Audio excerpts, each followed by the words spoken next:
Assalamualaikum warahmatullahi wabarakatuh. Apa kabar semuanya? Pada pertemuan kali ini kita akan membahas tentang pengantar akuntansi pemerintah. Nah, kalau kita lihat akuntansi ini secara garis besar terbagi dua, ada akuntansi keuangan dan akuntansi manajemen. Di mana akuntansi keuangan itu untuk menghasilkan informasi keuangan untuk pihak eksternal.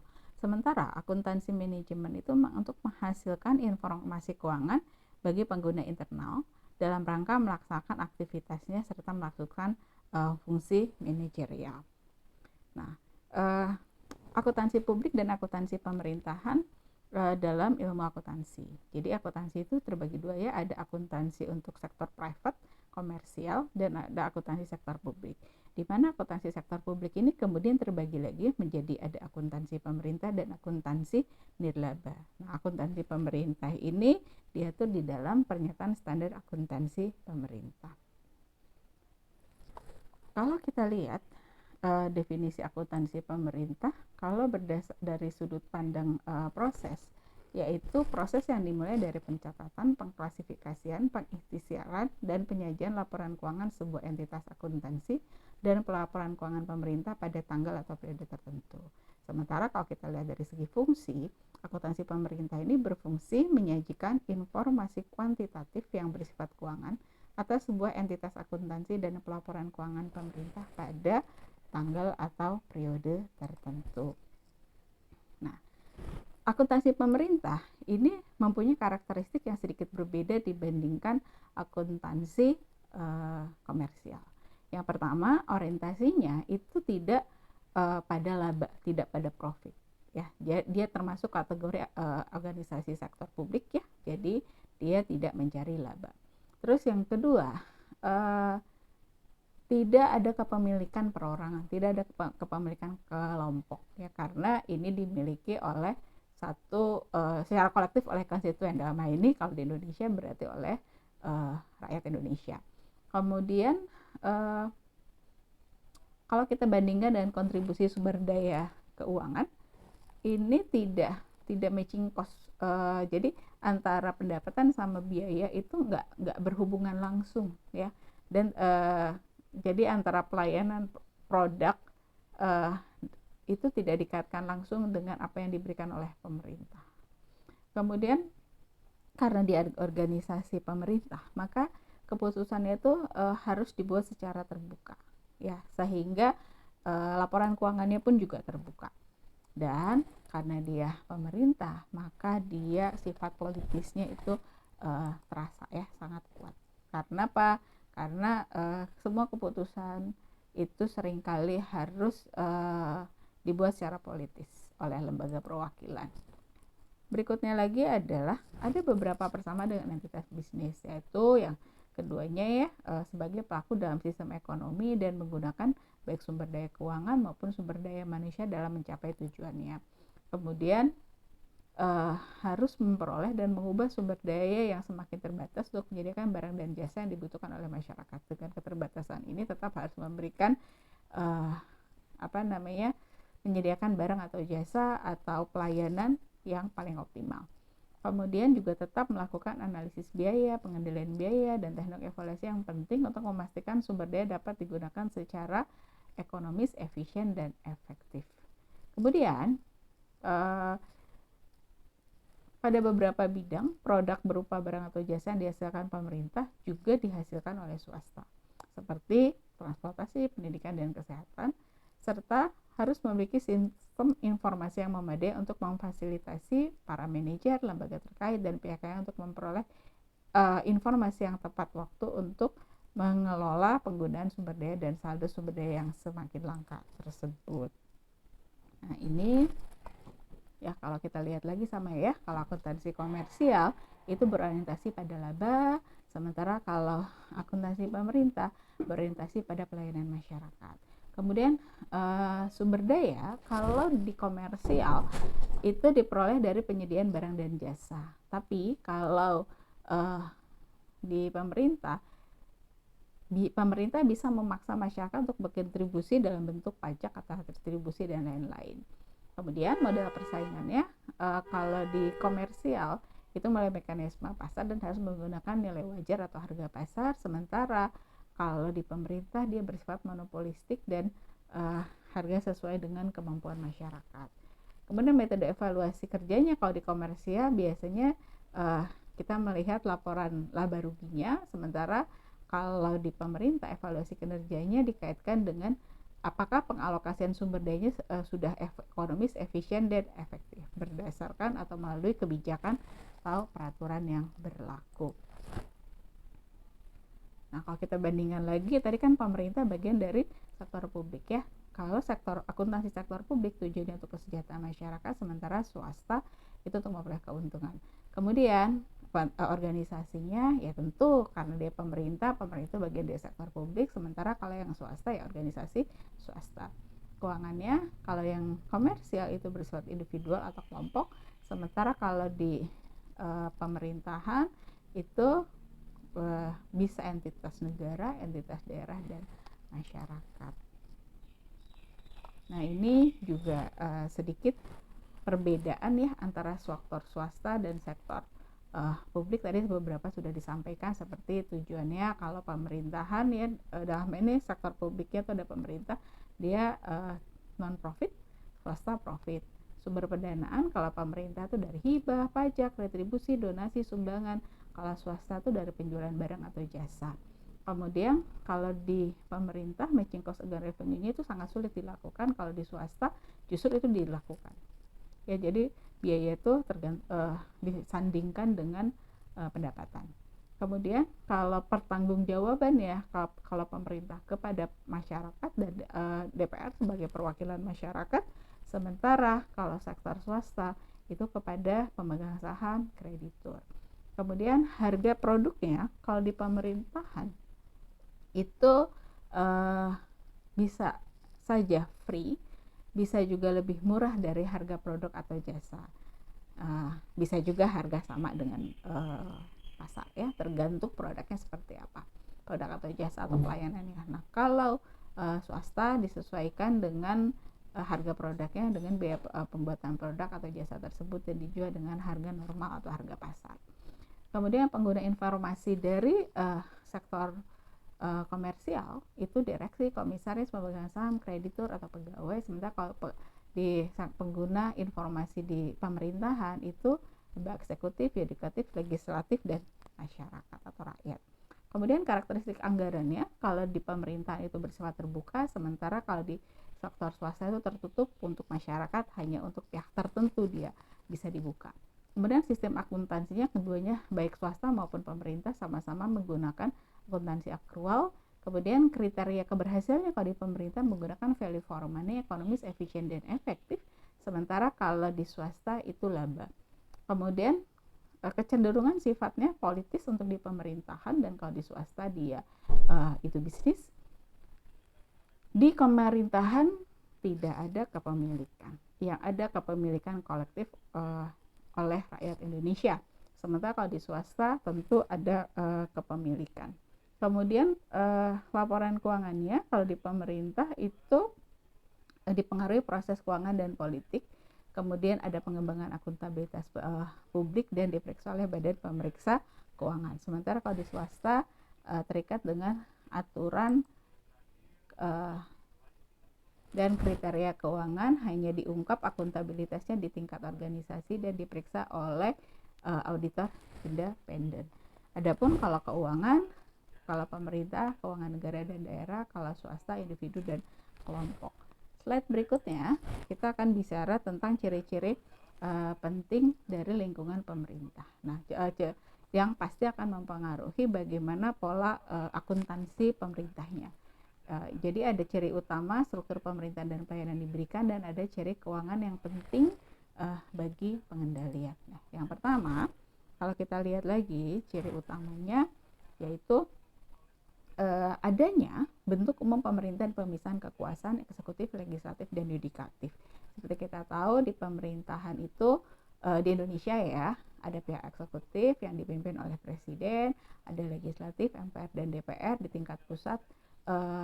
Di tingkat daerah pemimpinnya adalah pemimpin daerah, gubernur, wali kota, bupati, legislatifnya itu DPR atau DPRD kalau di daerah, kemudian yudikatifnya seperti MA gitu ya, Mahkamah Agung dan seterusnya, jadi bagian hukumnya. Kemudian ada otonomi jadi ada pemerintah pusat, ada pemerintah provinsi dan kabupaten atau kota, di mana ada otonomi yang dimiliki oleh provinsi dan kabupaten atau kota sampai batas tertentu.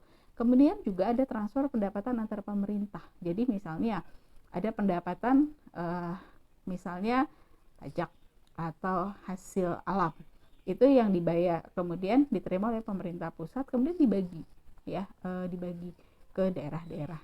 Kemudian juga ada dana alokasi umum, ada hibah, ada subsidi antar entitas pemerintahan. Kemudian karena melalui kayak misalnya APBN atau APBD itu harus melalui persetujuan DPR atau DPRD, maka di situ ada pengaruh proses politik. Kemudian hubungan antara pembayaran pajak dengan pelayanan pemerintah. Nah, di sini pembayaran pajak itu bukan sumber pendapatan yang sifatnya sukarela. Jadi pembayaran pajak itu memang merupakan satu kewajiban rakyat Indonesia yang sudah memenuhi batas tertentu sebagai wajib pajak. Kemudian jumlah pajak yang dibayar itu ditentukan oleh basis pengenaan pajak ya, sesuai dengan aturan yang berlaku. Kemudian efisiensi pelayanan di pemerintah dibandingkan dengan pungutan yang dibayarkan itu, pungutan pajak itu susah diukurnya. Jadi maksudnya gini, kalau misalnya seseorang membayar pajak dengan nilai tertentu, misalnya dia pajaknya besar gitu ya, sementara orang lain karena memang batasan penghasilannya juga berbeda, dia bayar pajaknya kecil. Nah, tapi nanti itu nggak bisa dibandingin dengan pelayanan yang diterima oleh masing-masing orang. Beda kalau dengan komersial. Kalau di komersial, orang bayar sekian, maka dia dapat produk atau jasa atau pelayanan dengan sekian. Ya, sesuai dengan yang dia bayarkan. Kalau di pemerintah itu susah mengukurnya. Jadi maksudnya gini, pembayaran pajak itu masuk ke rekening negara melalui Kementerian Keuangan yang dikelola oleh Direktorat Jenderal Pajak, uangnya dikelola oleh Direktorat Jenderal Perbendaharaan. Sementara pelayanan pemerintah sendiri ini dilakukan oleh semua kementerian dan lembaga. Ya, kalau di daerah berarti oleh setiap dinas, ya, oleh Satker, oleh SKPD. Nah, jadi makanya agak susah ngukurnya, karena ketika misalnya ketika kita bicara tentang pelayanan kesehatan, itu adanya di bawah Kementerian Kesehatan, sementara kita bayar pajaknya ke rekening negara yang dikelola oleh Kementerian Keuangan. Nah, itu makanya agak susah ngukurnya. Nah, kemudian berikutnya lagi agak susah untuk di pemerintahan, agak susah mengukur kualitas dan kuantitas berbagai pelayanan yang diberikan oleh pemerintah yang tadi disampaikan. Kemudian kalau kita bicara tentang ciri keuangannya, ya ini yang khas dari pemerintah. Yang pertama adalah anggaran sebagai pernyataan kebijakan publik, target fiskal, dan sebagai alat pengendalian. Anggaran merupakan pernyataan kebijakan publik, karena anggaran itu bukan cuma sekedar uang, tapi anggaran itu juga sebenarnya apa yang akan dilakukan oleh pemerintah. Jadi polanya adalah pemerintah itu membuat rencana jangka panjang, ya, kemudian dibagi kelompok menjadi rencana jangka menengah, kemudian dibagi menjadi rencana kerja tahunan. Ya, jadi biasanya kita melihatnya adalah apa yang akan dilakukan dalam apa yang ingin dicapai dalam waktu jangka panjang 20 tahun ke depan, 20-25 tahun ke depan, kemudian diturunkan menjadi 5 tahun, kemudian kita turunkan lagi menjadi 1 tahun, ya, diturunkan menjadi 1 tahun, itu menjadi rencana kerja pemerintah. Nah, rencana kerja pemerintah atau kebijakan pemerintah ini kemudian dihitung anggarannya. Makanya anggaran merupakan pernyataan kebijakan publik, apa yang akan dilakukan oleh pemerintah. Kemudian anggaran juga merupakan target fiskal yang menggambarkan keseimbangan antara belanja, pendapatan, dan pembiayaan. Jadi anggaran itu juga bukan hanya bicara tentang apa yang akan dilakukan pemerintah atau rencana pemerintah, bukan juga bicara tentang anggaran, tapi juga di sana bicara tentang target fiskal. Di sana misalnya berapa sih nilai inflasi, berapa sih harga dolar yang direncanakan, berapa sih apa namanya eh, kayak misalnya harga minyak berapa sehingga kita bisa ngitung subsidi atau yang lain, atau misalnya berapa sih sebentar tadi inflasi, kemudian harga dolar, harga minyak, kemudian tingkat pertumbuhan ekonomi, kondisi makro mikroekonomi yang diperkirakan. Nah, jadi semua itu diatur. Makanya dia pemerintah sudah menetapkan kira-kira di angka segini, maka anggarannya akan sekian. Makanya dia merupakan target fiskal. Berikutnya lagi adalah anggaran menjadi landasan pengendalian. Nanti kita akan bahas karena salah satu fungsi anggaran adalah melakukan fungsi pengendalian. Di mana kalau di pemerintah itu ada konsekuensi hukumnya. Kemudian anggaran juga memberikan landasan penilaian kinerja pemerintah. Kenapa? Karena tadi kan disampaikan anggaran itu merupakan pernyataan kebijakan pemerintah apa yang akan dilakukan, dan nanti hasilnya pemerintah akan memberikan pertanggungjawaban dalam laporan realisasi anggaran APBN atau APBD, sehingga kita bisa menilai bahwa apa yang sudah ditetapkan itu sudah bisa tercapai atau tidak. Makanya menjadi landasan penilaian kinerja. Kemudian nah, tadi ya, hasil pelaksanaan anggaran atau realisasinya itu dipertanggungjawabkan ke pemerintah kepada publik ya, kepada DPR atau kepada DPRD setiap tahun. Kemudian ciri yang lain itu adalah pemerintah tuh banyak melakukan investasi dalam aset yang tidak langsung menghasilkan pendapatan. Jadi pemerintah banyak mengeluarkan dana untuk menyediakan aset, tapi itu aset itu secara tidak langsung tidak menghasilkan pendapatan ya, secara langsung tidak menghasilkan pendapatan, atau secara tidak langsung menghasilkan pendapatannya. Kenapa? Karena si aset itu digunakan gratis oleh masyarakat, tapi pasti akan mempengaruhi tingkat kesejahteraan masyarakat. Contoh misalnya pembuatan jalan, kemudian jembatan, gedung perkantoran, mungkin sekolah gitu ya. Nah, yang kayak begitu. Kemudian kemungkinan penggunaan akuntansi dana untuk tujuan pengendalian nanti kita akan bahas.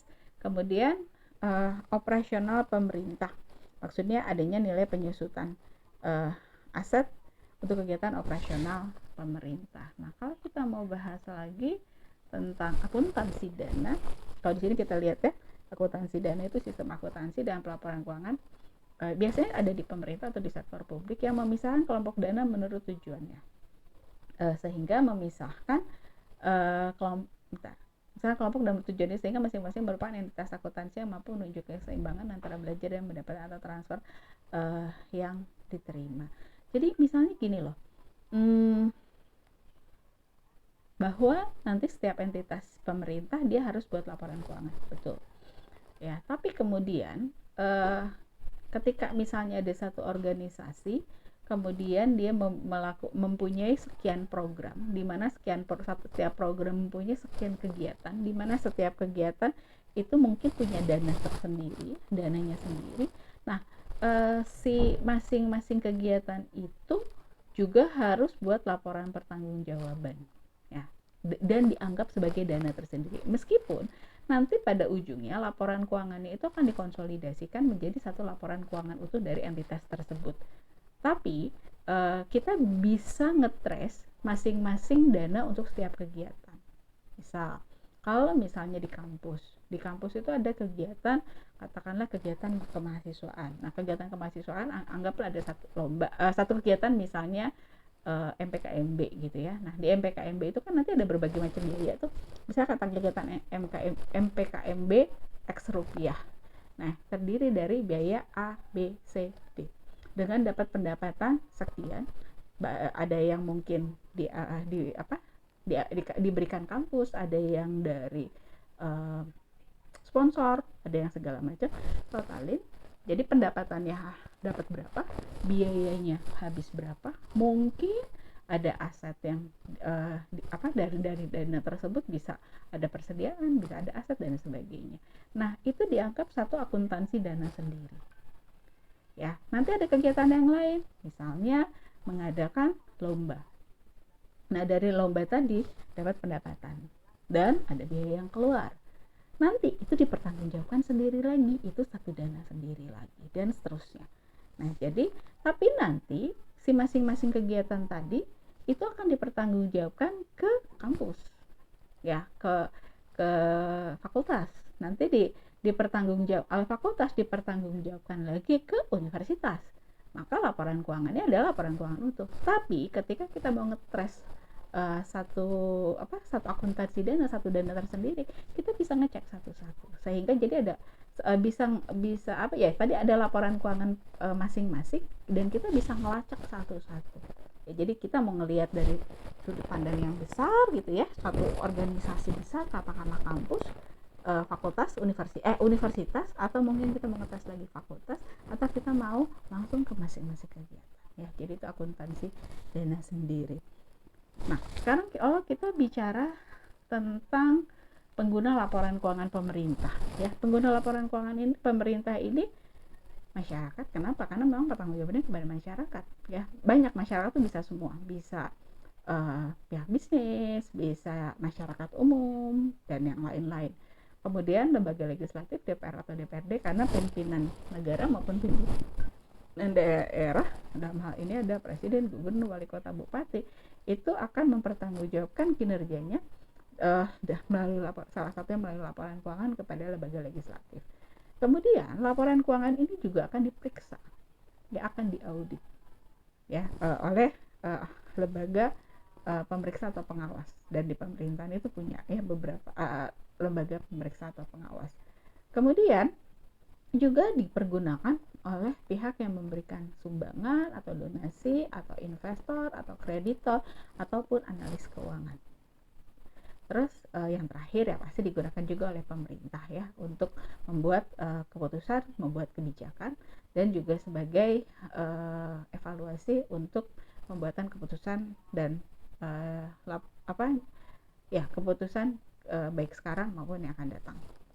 Lanjut lagi, berikutnya lagi, kenapa sih kita sebagai masyarakat menjadi pengguna laporan keuangannya pemerintah? Karena memang masyarakat itu punya hak untuk mengetahui baik kebijakan pemerintah, keputusan yang diambil, alasan atas kebijakan, hak mempunyai juga hak untuk diberi informasi tentang permasalahan yang terjadi, dan hak untuk didengar aspirasinya. Berikutnya lagi, nah, informasi yang ada di laporan keuangan ini sebenarnya bersifat umum untuk semua kelompok pengguna, tidak khusus ya. Tapi memang harus sesuai dengan ketentuan peraturan perundang-undangan. Kenapa? Karena pemerintah ini harus transparan dan harus mewujudkan akuntabilitas pengelolaan laporan keuangan. Dan undang-undang menjelaskan ada beberapa laporan keuangan yang wajib dibuat dan diungkapkan kepada masyarakat atau publik.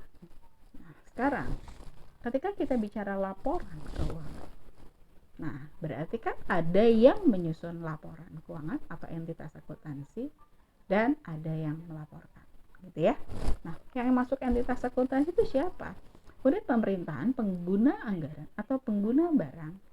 Karena dia menggunakan anggaran atau dia menggunakan barang, maka dia wajib menyelenggarakan akuntansi dan menyusun laporan keuangan untuk digabungkan pada entitas pelaporan. Nanti dijelasin. Kemudian entitas pelaporan adalah unit pemerintah yang terdiri dari satu atau lebih entitas akuntansi atau entitas pelaporan yang menurut ketentuan perundang-undangan ini wajib menyampaikan laporan pertanggungjawaban berupa laporan keuangan. Next slide, nanti kita jelasin ya. Nah, di sini di entitas kalau kita bicara entitas akuntansi, di sini ada kuasa pengguna anggaran, ada kementerian lembaga yang punya dokumen anggaran tersendiri. Sebentar, tadi kita bicara yang sebelumnya, di sini kan ada bicara pengguna anggaran, pengguna barang. Maksudnya begini loh, Bisanya kita bicara level kementerian atau lembaga, meskipun nanti bisa diturunkan ke level eselon 1 atau kita turunkan ke kanwil, ke dinas dan sebagainya. Tapi masing-masing entitas tadi, satu, kalau entitas pemerintahan dia diberi anggaran, ya, dia diberi dana untuk penyelenggaraan pengelolaan apa yang akan dilakukan oleh si organisasi tersebut, ya. Dia diberi dana oleh pemerintah. Karena dia diberi dana berarti dia menggunakan anggaran, makanya dia disebut kuasa pengguna anggaran. Kemudian juga tadi ada di sini disebutkan lagi pengguna barang. Kenapa? Karena entitas pemerintah tadi juga disediakan aset, ya, entah aset bangunan, gedung kantor, atau aset peralatan, atau mobil dan sebagainya untuk kegiatan operasionalnya. Maka karena dia diberikan aset tersebut, maka dia harus mempertanggungjawabkannya. Ya, nah makanya tadi ada kuasa pengguna anggaran, kementerian atau lembaga yang mempunyai dokumen anggaran tersendiri. Artinya tadi entitas-entitas yang memang ada anggarannya, ya, yang namanya entitas akuntansi. Kemudian bendahara umum daerah. Dia jadi di setiap pemerintahan daerah itu ada yang namanya bendahara umum daerah. Bendahara umum daerah itu biasanya sih di BPKAD, ya. Jadi dia adalah bendahara umumnya satu kabupaten, satu kota, atau satu provinsi. Dia yang akan mengelola keuangan dari satu kabupaten, kota, atau provinsi tadi. Kemudian kuasa pengguna anggaran di lingkungan Pemda yang mempunyai dokumen pelaksanaan anggaran terpisah, jumlah anggaran relatif besar, dan penganggaran dilakukan secara mandiri. Jadi ketika kita bicara kuasa pengguna anggaran itu baik ada yang di kementerian atau lembaga ataupun yang ada di pemerintahan daerah. Nah, karena mereka punya anggaran, maka mereka menjadi entitas akuntansi di mana dia harus mempertanggungjawabkan dalam bentuk laporan keuangan. Nah, kemudian yang namanya entitas pelaporannya siapa? Bisa pemerintah pusat yang terdiri dari banyak kementerian atau lembaga, bisa pemerintah daerah yang terdiri dari banyak satuan kerja perangkat daerah atau SKPKD. Bisa juga kementerian negara atau lembaga lingkungan pemerintah pusat. Tadi pemerintah pusat tadi se-Indonesia, ya, satu. Kemudian kementerian negara atau lembaga di lingkungan pemerintah pusat.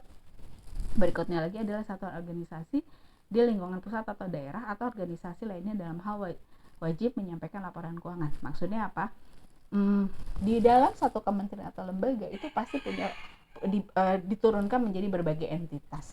Contoh yang paling gampang, Kementerian Pendidikan Kebudayaan Ristek Dikti itu kan ada Direktorat Jenderal Pendidikan Tinggi, ada juga yang bicara tentang pendidikan dasar dan menengah, dan seterusnya.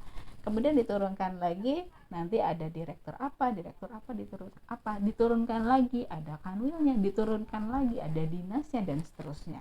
Nah, itu namanya satuan organisasi. Kalau di pemerintah pusat namanya Satker, satuan kerja. Di daerah namanya SKPD, satuan kerja perangkat daerah. Adapun BUD-nya, bendahara umum daerahnya, biasanya masuk sebagai SKPKD. Ya, jadi semua ini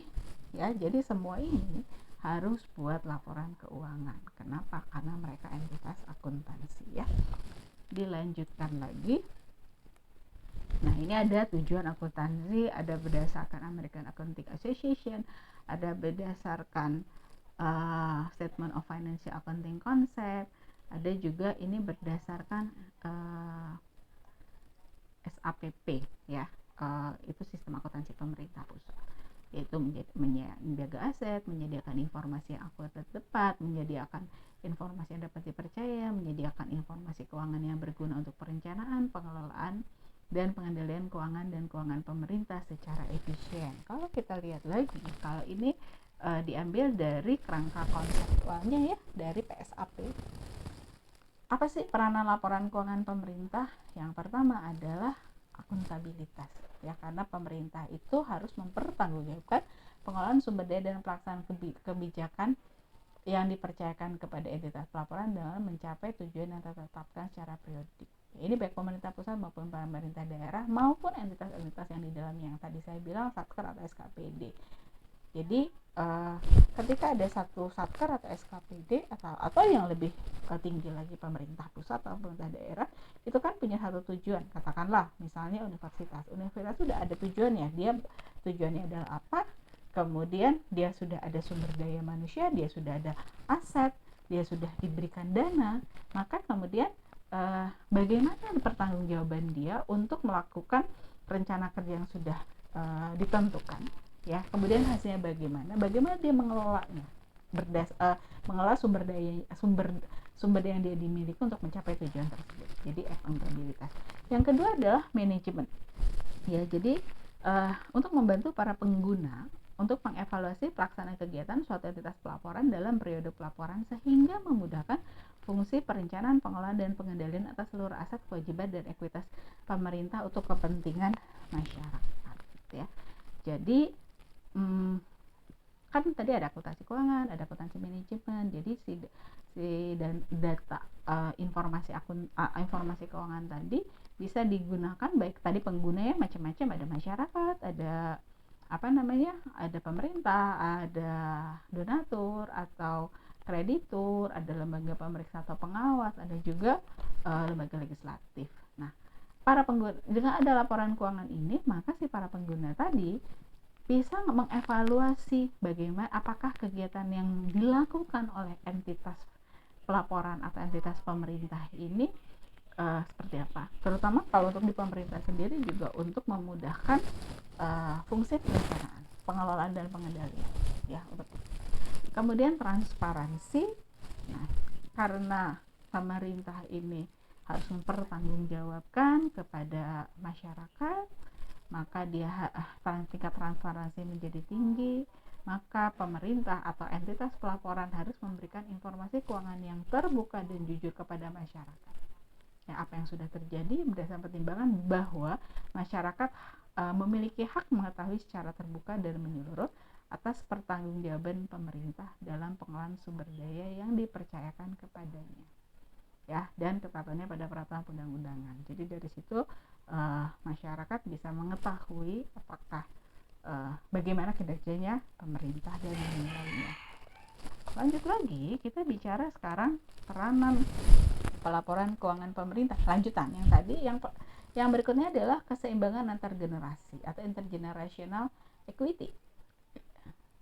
Jadi membantu para pengguna untuk mengetahui kecukupan penerimaan pemerintah pada periode pelaporan untuk membiayai seluruh pengeluaran, serta mengetahui apakah generasi yang akan datang diasumsikan akan ikut menanggung beban pengeluaran tersebut. Jadi maksudnya gini loh, di laporan keuangan itu kan ada aset, ada kewajiban, ada dana yang tersedia, ya. Nah, dari situ akan ada saldo awal, ya, ada saldo akhir. Jadi apakah uang yang ada atau dana yang ada atau aset yang ada bisa mencukupi untuk membiayai seluruh kegiatan, dan apakah sisa yang tersedia itu masih bisa digunakan untuk masa-masa yang akan datang, untuk periode-periode yang akan datang, ya, atau jangan-jangan nggak cukup sehingga generasi yang akan datang harus menanggung beban pengeluaran tersebut, misalnya melalui hutang. Nah, yang berikutnya lagi adalah evaluasi kinerja. Jelas laporan keuangan itu menjadi alat untuk mengevaluasi kinerja entitas pelaporan atau entitas pemerintah, terutama dalam penggunaan sumber daya ekonomi yang dikelola oleh pemerintah mencapai kinerja yang ditetapkan. Karena pemerintah tadi, ya, dia itu punya rencana kerja. Di rencana kerja ini dalam bentuk RAPBN, RAPBD itu diumumkan kepada masyarakat. Kemudian nanti ada laporan realisasi APBN atau APBD tadi, sehingga di awal itu diumumkan rencananya, di akhir di tahun berikutnya sudah tercapai apa belum. Nah, maka dari sana kita bisa mengevaluasi kinerja. Lanjut. Kemudian kalau kita bicara, kalau tadi peranan laporan keuangan, kalau sekarang tujuan laporan keuangan, yaitu menyediakan informasi yang bermanfaat bagi para pengguna dalam menilai akuntabilitas dan membuat keputusan, baik keputusan ekonomi, sosial maupun politik. Jadi yang pertama, misalnya Menyediakan informasi mengenai kecukupan penerimaan periode berjalan untuk mengisi seluruh pengeluaran. Dari laporan keuangan tadi kita bisa lihat dana kita cukup nggak sih untuk membiayai sampai akhir gitu ya, dalam 1 tahun misalnya, dan seterusnya, dan tahun-tahun berikutnya. Menyediakan informasi mengenai kesesuaian cara memperoleh sumber daya ekonomi dan alokasinya dengan anggaran yang ditetapkan dengan peraturan undang-undangan. Jadi ya tadi bagaimana memperoleh sumber dayanya berapa, alokasinya bagaimana, kemudian pendapatannya bagaimana gitu ya. Kemudian menyediakan informasi mengenai jumlah sumber daya ekonomi yang digunakan dalam kegiatan entitas pelaporan setelah hasil yang dicapai. Jadi penggunaan sumber daya ekonominya. Menyediakan informasi mengenai bagaimana entitas pelaporan mendanai seluruh kegiatannya dan mencukupi kebutuhan kasnya. Itu nanti kita bisa baca kok di kita bisa baca di LRA ya, di laporan realisasi anggaran. Di situ kan ada pendapatan, pengeluaran, kemudian ada pembiayaan. Nah dari situ bisa kelihatan apakah pendapatan sama pengeluaran itu bisa menutupi nggak, pendapatan bisa menutupi pengeluaran nggak, kemudian apakah perlu pembiayaan nggak, dan pembiayaannya apakah perlu penerimaan pembiayaan atau memang dananya kegedean, maksudnya dia masih punya surplus banyak sehingga justru dia melakukan pengeluaran pembiayaan, justru dia berinvestasi misalnya ya, dia meminjamkan dana dan sebagainya, atau kebalikan kita atau harus meminjam. Nah dari neraca juga kita bisa baca berapa kewajibannya pemerintah ya, dan kemudian berikutnya lagi menyediakan informasi mengenai posisi keuangan dan kondisi entitas pelaporan berkaitan dengan sumber-sumber penerimaan baik jangka pendek maupun jangka panjang, termasuk dari pungutan pajak dan pinjaman. Kembali di dalam laporan keuangan bisa kelihatan kok pendapatannya berapa, dari mana yang dari pajak, mana yang dari PNBP, kemudian mungkin ada yang dari dividennya BUMN, mungkin juga dari yang lain-lain. Terus apakah dia juga ada, ya bisa kelihatan dari laporan keuangan dari LO maupun dari LRA, itu bisa kelihatan. Menyediakan informasi mengenai perubahan posisi keuangan entitas pelaporan, apakah mereka mengalami kenaikan atau penurunan sebagai akibat kegiatan dapat selama periode pelaporan. Ya, di dalam laporan keuangan bisa kelihatan kok apakah ekuitasnya meningkat atau menurun ya, gara-gara apa yang terjadi di dalam 1 tahun ke belakang ya, apakah makin meningkat, ataukah mungkin karena pengeluaran yang lebih besar dia menjadi makin menurun. Berikutnya lagi itu adalah dasar hukum di dalam pelaporan keuangan. Kalau di pemerintah selain ada PSAP ini pun juga diatur ya di dalam PP 74 tahun 2010. Juga kalau di pemerintahan sangat juga harus mengikuti aturan yang berlaku, di mana ada beberapa tingkatan. Ada Undang-Undang Dasar Republik Indonesia tahun 45, khususnya bagi yang mengatur keuangan negara ya, bagian mengatur keuangan negara. Kemudian ada beberapa undang-undang di bidang keuangan negara. Ada undang-undang keuangan, ada undang-undang perbenaran dan sebagainya. Kemudian ada undang-undang APBN dan Perda tentang APBD. Maksudnya gini, APBN itu setiap tahun diundangkan ya. APBD juga ditetapkan melalui Perda. Kemudian berbagai peraturan perundang-undangan yang mengatur tentang pemerintah daerah, yang khususnya mengatur keuangan daerah, ini sangat banyak aturannya.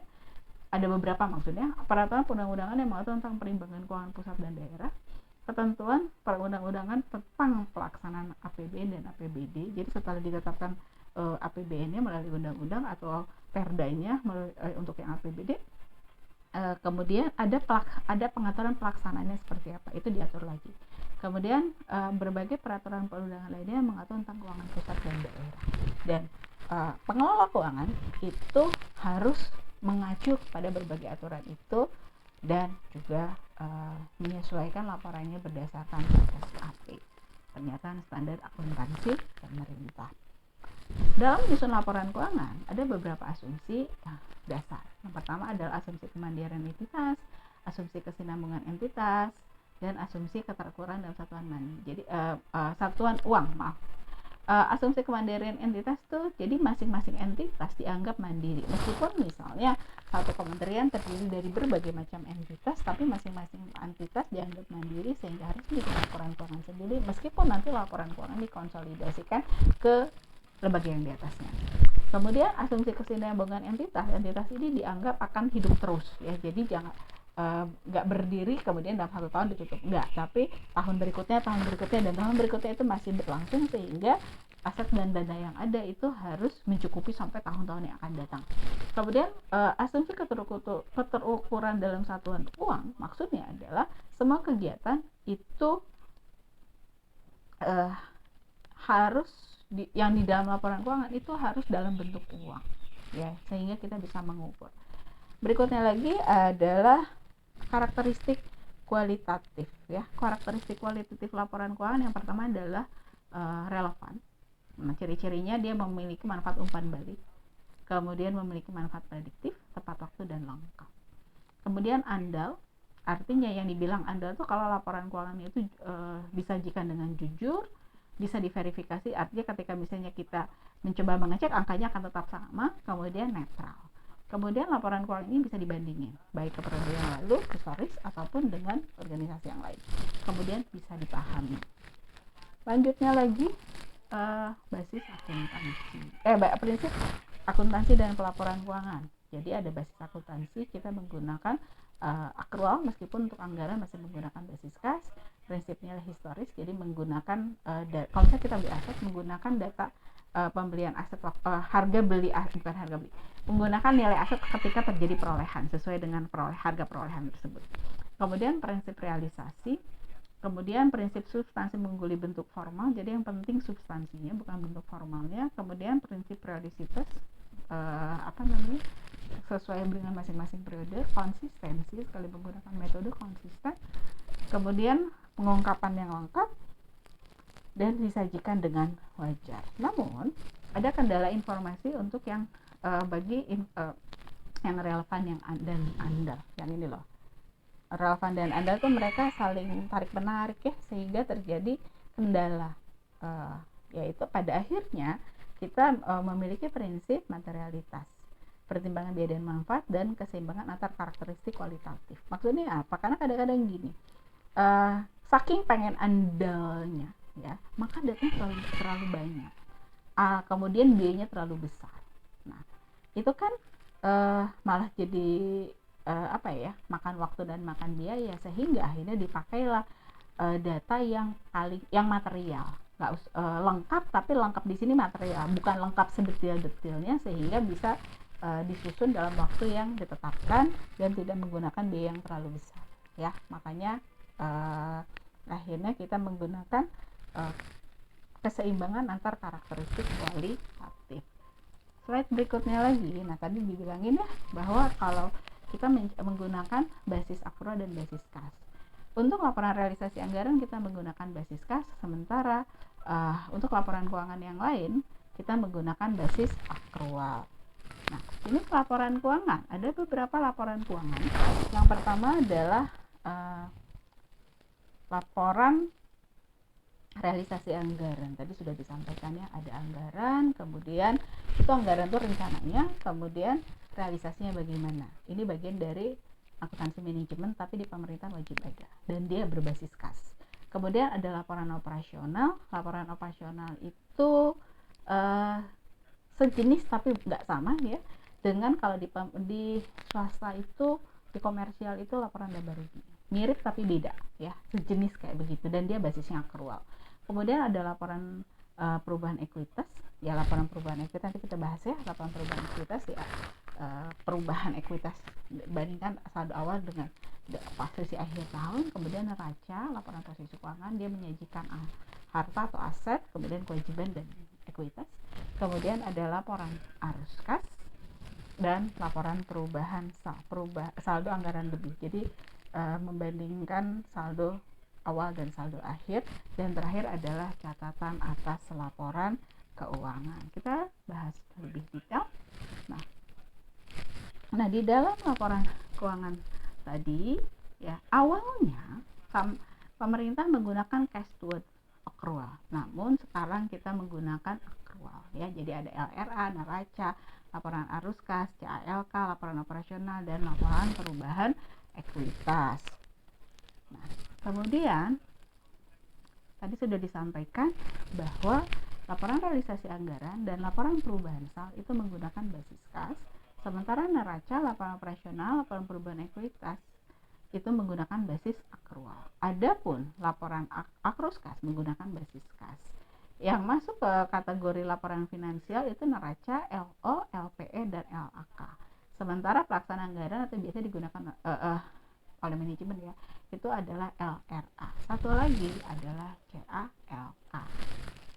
Catatan atas laporan keuangan. Semua entitas menyajikan laporan keuangan yang disampaikan tadi ya, LRA, LO, neraca gitu ya, dan seterusnya, kecuali laporan arus kas itu hanya disajikan oleh entitas yang mempunyai fungsi perbendaharaan umum ya, seperti Kementerian Keuangan atau BUD. Nah, itu biasanya buat laporan arus kas. Kalau yang lain tidak usah.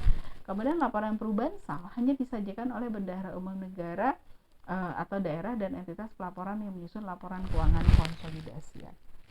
Sekarang kita bicara tentang laporan realisasi anggaran. Ini laporan yang menyajikan perbandingan antara realisasi pendapatan dan belanja dengan anggarannya. Jadi ada anggarannya, kemudian realisasinya bagaimana.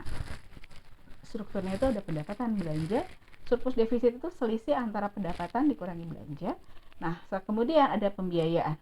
Pembiayaan nanti kita bahas ya. Itu bisa penerimaan pembiayaan, bisa pengeluaran pembiayaan. Nah, kemudian silpa. Silpa itu hasil dari pendapatan ditambah penerimaan pembiayaan dikurangi belanja dikurangi pengeluaran pembiayaan. Hasilnya silpa atau sikpa. Manfaatnya itu berguna dalam memprediksi sumber daya ekonomi yang akan diterima untuk mendanai kegiatan satker pemerintah pusat atau daerah dalam periode mendatang dengan cara menyajikan laporan keuangan secara komparatif. Ini adalah contohnya, semoga bisa terbaca ya. Ini contoh pendapatan, ini kebetulan saya ambil yang pemerintah pusat ya. Ini ada pendapatan pajak, ada pendapatan bukan pajak, kemudian ada pendapatan hibah ya, ada pendapatan hibah, kemudian ini ada jenis-jenis belanjanya, ada belanja operasi, ada belanja modal, kemudian ada transfer. Tadi disebutin transfer ya, yang karena pemerintah pusat itu sering memberikan dana transfer ke ada dana bagi hasil Pemda, ada dana bagi ada dana bagi hasil pajak, ada dana bagi hasil sumber daya alam, kemudian ada dana alokasi umum atau dana alokasi khusus. Ya, kemudian ada transfer lainnya ya, dana otonomi khusus dan dana penyesuaian. Ada transfer masuk, ada transfer keluar. Kalau transfer masuk berarti entitas tadi menerima dana dari entitas yang lain. Kalau transfer keluar berarti entitas tersebut mentransfer sebagian dana ke entitas yang lain. Seperti misalnya pemerintah pusat membagikan dana bagi hasil pajak dan sumber daya alam kepada pemerintah daerah. Tapi sebaliknya pemerintah daerah menerima dana bagi hasil pajak dan DAU ataupun DAK dari pemerintah pusat, misalnya kayak gitu ya. Kemudian ada pembiayaan. Pembiayaan ini ada penerimaan pembiayaan, ada pengeluaran pembiayaan. Penerimaan pembiayaan ini salah satunya adalah misalnya adalah penerimaan dari pinjaman ya, penerimaan dari divestasi ya, kemudian atau sebaliknya penerimaan kembali pinjaman. Jadi gini, kalau kalau misalnya pemerintah membutuhkan dana sehingga melakukan peminjaman, waktu menerima pinjaman itu dapat penerimaan pinjaman ya. Waktu dia membayar pokok pinjaman, dia melakukan pengeluaran pembiayaan. Sebaliknya, kalau pemerintah dia surplus, punya dana berlebih, sehingga misalnya pemerintah melakukan peminjaman, itu namanya pengeluaran pembiayaan. Ketika uang pinjaman tadi dikembalikan ke pemerintah, namanya adalah penerimaan kembali pinjaman sebagai penerimaan pembiayaan. Nah, hasilnya adalah silpa atau sikpa, pendapatan ditambah penerimaan pembiayaan dikurangi belanja dikurangi pengeluaran pembiayaan, hasilnya silpa atau sikpa. Kalau surplus defisit itu pendapatan kurangi belanja. Nah, sekarang berikutnya lagi kita adalah bicara tentang LP SAL. PESAL ini adalah laporan yang menyajikan informasi kenaikan atau penurunan saldo anggaran lebih tahun pelaporan dibanding tahun sebelumnya. Ini contohnya ya. Jadi saldo awalnya berapa? Kemudian nah SAL ini kalau misalnya tahun sebelumnya tuh punya sisa ya, ada kelebihan. Nah SAL ini boleh digunakan tapi harus izin DPR atau DPRD ya kan, nggak bisa sembarangan. Nah seandainya si saldo awal tahun sebelumnya itu digunakan, maka kemudian totalin, kemudian tahun yang sekarang, kalau itu kan saldo awal ya, tahun yang sekarang punya SAL nggak atau ada sisa, jadi bisa kelebihan anggaran bisa kekurangan anggaran. Kemudian kalau misalnya terjadi koreksi kesalahan akhirnya ada dan lain-lain, misalnya kejadian luar biasa dan sebagainya, akhirnya menjadi saldo anggaran lebih ya, itu hasilnya. Kemudian ada LO, laporan operasional. Dia menjadikan informasi tentang kegiatan operasional keuangan yang mencakup pendapatan LO. Tadi ada pendapatan LRA, ada pendapatan LO, beda ya. Pendapatan LRA itu berbasis kas, kalau LO berbasis akrual. Mencakup pendapatan LO, beban, surplus defisit operasional yang penyajiannya disandingkan dengan periode berikutnya. Nah, ini agak beda sama laporan laba rugi dan berbeda dengan LRA. Di sini ada pendapatan LO dikurangi beban. Kalau LRA belanja ya. Kalau di LO namanya beban. Kemudian pendapatan kurang beban, hasilnya surplus atau defisit dari operasi. Mungkin ada kegiatan non operasional, kemudian jadi surplus defisit sebelum pos luar biasa, kemudian pos luar biasa, kemudian surplus atau defisit LO. Tidak ada pembiayaan ya, jadi hanya pendapatan dan beban aja. Manfaat dan tujuannya untuk melengkapi pelaporan dari siklus akuntansi berbasis akrual sehingga penyusunan LLP dan neraca mempunyai keterkaitan yang jelas. Ini adalah contoh dari LO ya, ini adalah contoh dari LO. Di sini ada berbagai pendapatan, ada pendapatan pajak, ada pendapatan bukan pajak, ada pendapatan hibah, ada beberapa ya. Ingat ini berbasis akrual, LRA berbasis kas. Kemudian berbagai beban-bebannya. Nah, hasilnya adalah surplus defisit dari kegiatan operasional LO-nya ya. Kemudian ada kegiatan non operasional, misalnya surplus penjualan aset non lancar, surplus penyelesaian kewajiban jangka panjang, defisit penjualan aset non lancar dan seterusnya. Kemudian menghasilkan surplus defisit sebelum pos. Kemudian kalau ada pos luar biasa, hasilnya adalah surplus defisit LO. Slide berikutnya. Nah, kalau ada LO, biasanya nanti ada LPE. Ya, ini adalah LPE. LPE itu apa? Laporan yang menyajikan informasi kenaikan atau penurunan ekuitas tahun berjalan dibandingkan dengan tahun sebelumnya. Jadi saldo awal ekuitas dibandingkan dengan saldo akhir ekuitas ya. Jadi dia menyediakan informasi mengenai perubahan posisi keuangan entitas pelaporan sebagai akibat kegiatan dilakukan selama periode pelaporan. Jadi kalau kita lihat ada ekuitas awal, kemudian ada surplus defisit LO yang berjalan, kemudian terjadinya dampak kumulatif perubahan kebijakan kesalahan mendasar seperti koreksi kesalahan, selisih revaluasi aset, dan lain-lain. Hasilnya adalah ekuitas akhir. Slide berikutnya adalah neraca. Nah, neraca itu laporan keuangan yang menggambarkan posisi keuangan suatu entitas pelaporan mengenai aset, kewajiban, dan ekuitas pada tanggal tertentu. Manfaatnya itu menyediakan informasi mengenai posisi sumber daya ekonomi, kewajiban, dan ekuitas satuan kerja pemerintah baik pusat maupun daerah pada tanggal tertentu. Isinya ada aset itu tadi ada aset lancar, investasi jangka panjang, aset tetap, aset lainnya. Kemudian di posisi pasifnya ada kewajiban jangka pendek dan jangka panjang serta ekuitas. Ini contohnya ya, contoh neraca. Ini aset lancar ada kas, ada piutang, ada bagian lancar dari pinjaman. Jadi ini piutang juga lah ya, piutang juga, persediaan, ada investasi jangka panjang, ada investasi non permanen dan ada investasi permanen, ada aset tetap, tanah, peralatan, mesin, gedung, bangunan, jalan, irigasi, jaringan, aset tetap lainnya. Konstruksi dan pekerjaan.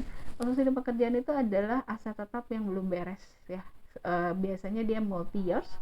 Jadi ketika pada posisi penyusunan laporan keuangan sudah dikeluarkan sebagian biaya namun belum beres, belum selesai, sehingga harus tercatat sebagai konstruksi dan pengerjaan, kemudian ada akumulasi penyusutan dan ada aset lainnya. Nah, termasuk di sini ada aset tak berwujud, kemudian ada kewajiban jangka panjang, ada hutang, dan ada kewajiban jangka pendek. Oh maaf, ini kayaknya kewajiban jangka pendek, salah ketik ya, ini harusnya kewajiban jangka pendek dan ini adalah kewajiban jangka panjang, dan terakhir adalah ekuitas. Nah, berikutnya adalah laporan arus kas. Laporan arus kas menyajikan informasi kas sehubungan dengan aktivitas pemerintah yang menggambarkan saldo awal, penerimaan, pengeluaran, dan saldo akhir kas pemerintah selama periode tertentu.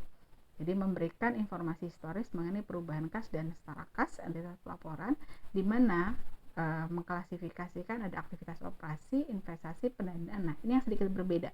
Ada aktivitas transitoris ya. Nanti mungkin dibahas di materi berikutnya ya. Aktivitas transitoris selama periode akuntansi. Jadi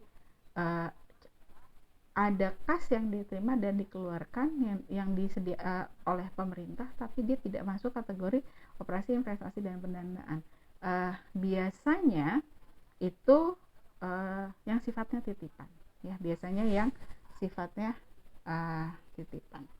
Ini manfaatnya yaitu sebagai indikator jumlah arus kas di masa yang akan datang, serta berguna untuk menilai kecermatan atas taksiran arus kas yang telah dibuat sebelumnya. Kemudian menjadi alat pertanggungjawaban arus kas masuk dan arus kas keluar selama periode berjalan, dan mempunyai informasi yang bermanfaat bagi pengguna laporan dalam evaluasi perubahan kekayaan bersih, ekuitas suatu entitas pelaporan dan struktur keuangan. Ini contoh LAK.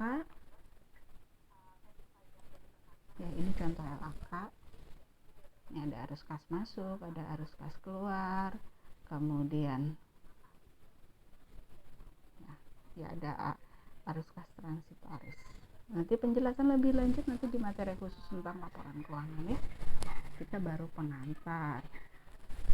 Kemudian entitas pelaporan yang wajib menyusun laporan arus kas hanya organisasi yang mempunyai fungsi perbendaharaan. Tidak semua entitas pemerintah menyusun laporan arus kas ya.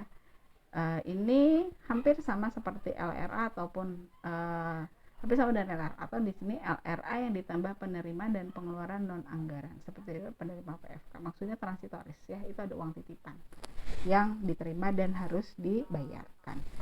Berikutnya lagi adalah catatan atas laporan keuangan. Catatan atas laporan keuangan itu bagian yang tidak terpisahkan dari laporan keuangan dengan tujuan memudahkan pengguna dalam memahami laporan keuangan dan manfaatnya untuk meningkatkan transparansi laporan keuangan dan penyediaan pemahaman yang lebih baik atas informasi keuangan.